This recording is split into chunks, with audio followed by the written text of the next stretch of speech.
There was a time not too long ago when neighbors knew each other's names, when front porches echoed with laughter instead of staying locked behind security doors, and when a child's chalk drawings were considered a part of a neighborhood's charm, not an offense.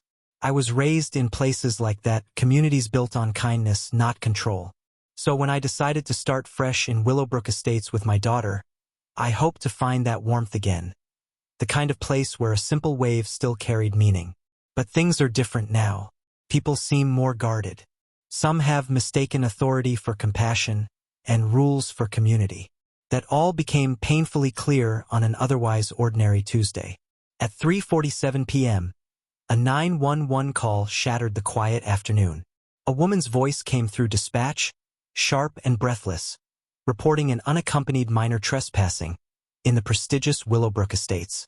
Within minutes, 2 patrol cars glided into the neighborhood. Lights off, but their arrival impossible to ignore. Curious eyes peeked from behind curtain-lined windows, expecting drama. What the officers found wasn't a threat or a crime. It was my daughter, Emma. She's 7. She was on our driveway, drawing cheerful flowers in chalk, surrounded by a swirl of blue, pink, and yellow. Standing nearby, red-faced and furious, was a woman in head-to-toe designer athleisure, pointing and shouting for immediate action. Let me rewind. My name is Marcus Thompson. I've been the county sheriff for the past 8 years. 6 months ago, after the dust settled from a long, difficult divorce, I moved to Willowbrook with Emma. I wanted a quieter life. The neighborhood seemed perfect, clean streets, good schools, a so-called family-friendly reputation. What I didn't expect was Patricia Hastings. She's known as Patty by some, but make no mistake, Patricia is a one-woman storm in yoga pants. She's the self-proclaimed enforcer of the HOA, and as I'd learn, she was a long-time terror to anyone who stepped even slightly out of line. That day had started quietly. Emma and I were unpacking boxes and settling into our new home. I'd taken the day off to build her bookshelf. She asked to go outside and play. I could see her from the living room window, crouched on the warm pavement, carefully bringing a sidewalk garden to life with her chalk. I didn't notice Patricia at first, not until I heard the sharp rhythm of her heels. Fast and full of purpose. She walked like someone who thought every step reinforced her importance. Her face wore a look of permanent disapproval, and her tightly pulled back hair seemed to stretch her expression even more. She crossed my lawn without hesitation and began barking at Emma. I couldn't hear what she said, but I could see the confusion on my daughter's face. Eyes wide, unsure of why the stranger hovered over her like a dark cloud. I rushed to the front door just in time to see Patricia pulling out her phone. Emma ran to me, voice trembling, saying that the lady told her she wasn't allowed to play here and that she was calling the police. I told Emma to keep drawing and stepped outside. Patricia was pacing on our sidewalk, loudly muttering about suspicious activity and unsupervised minors.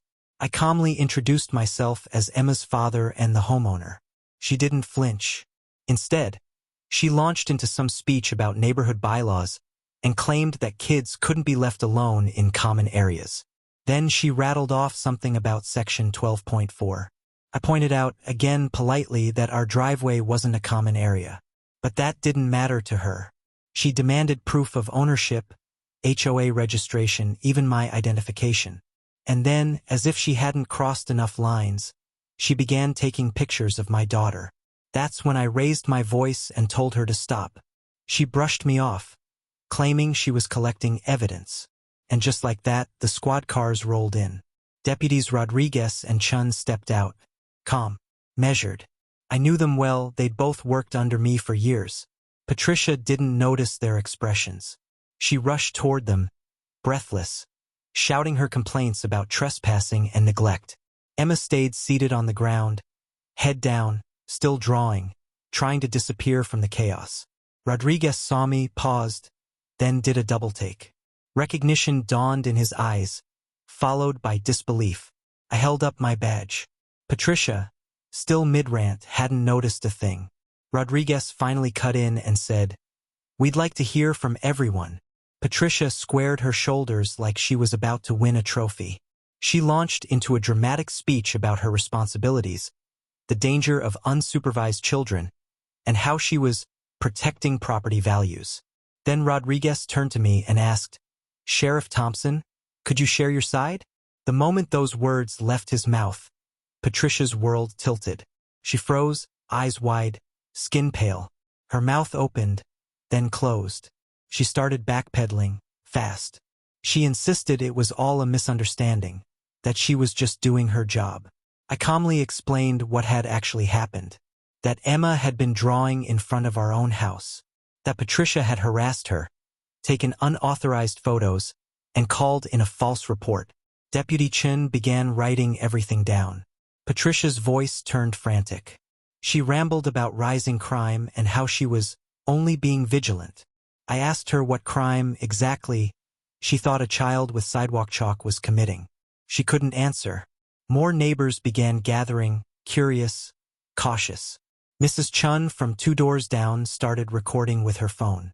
Mr. Williams from across the street stepped outside, arms folded, wearing a look I later realized was relief. People had stories, and they were tired of staying quiet. Place truly felt like home. Rodriguez did a quick search. Turns out Patricia had called 911 47 times in the past year. Complaints about lawn height, noise levels, the direction someone parked. Always petty, always aggressive. Misusing emergency services is a serious offense in our county. I informed her she'd be receiving a citation. That's when she snapped. She screamed about lawsuits, name-dropped her husband, a real estate attorney, and shouted that she'd been protecting this community for 15 years. I reminded her that a real estate lawyer wouldn't help her much in criminal court, and that 15 years of bullying didn't excuse today's actions. Then she made the mistake of blaming Emma. That's when I let the sheriff's voice drop. I warned her loudly and clearly that if she ever looked at my daughter the wrong way again, I would personally ensure she faced harassment charges. Rodriguez and Chun stood at my side. The power dynamic shifted. Neighbors began speaking up. Mr. Williams said she'd once called the cops on his grandson's birthday party. Mrs. Chun described being cited for having Lunar New Year lanterns. A young couple shared that she'd threatened them over their crying baby. When Chun handed her the citation, $5,000,000, Patricia was shaking. And that was just the beginning. Mr. Williams, a retired judge, called an emergency HOA meeting. Within the hour, 50 homeowners gathered on his lawn. Patricia's supporters were nowhere to be found. Her husband came home to a community in revolt. After reading the citation, he turned ghost white and apologized for her behavior. By 6 p.m., Patricia was suspended from her HOA presidency. Then came the legal fallout. Civil suits, restraining orders. Her employer put her on leave. The district attorney began preparing charges. At her arraignment, bail was set at $10,000, with strict instructions to avoid all contact with complainants. As she left the courthouse, the click of her heels echoed hollow against the concrete. She looked at me, this time not with fury, but fear. She opened her mouth, but nothing came out. Her husband gently steered her away. And me? I went home. The flowers Emma had drawn were still there, slightly faded from the sun, but beautiful. And for the first time since we'd moved to Willowbrook Estates, this